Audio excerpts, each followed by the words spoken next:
Manyaararraa bariidhaan si xamannee galgala sirraa fuuna aduu lixarra geesse huruu kee xamaxamnee qacceedhaan si garamna yoo midhaan daarii geesse lakki amma garuu naqaanee miidhama kee hubanna kaloo gaarii si xamne yaallee si gabbifanna jirti haati daalee mogoo waa hoolaa garraami ibichaaf raada hortee dallaa kan guuturaati finciltee nu dhawwatu dhadhaa faannan nu laata daa'ima harmee qabnee faada guddisaa taata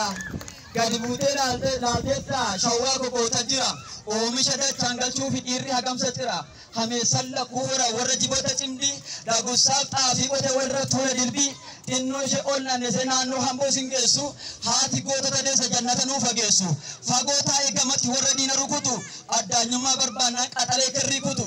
meeqa disiqnee laalluu wallaggaa biyya gootaa yoon jedhe moo maal na goota nan sobe ijoollee Oromoo nan sobe moo dhugaadha kanaafi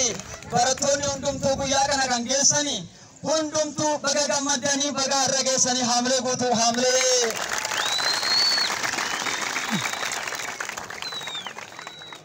galatooma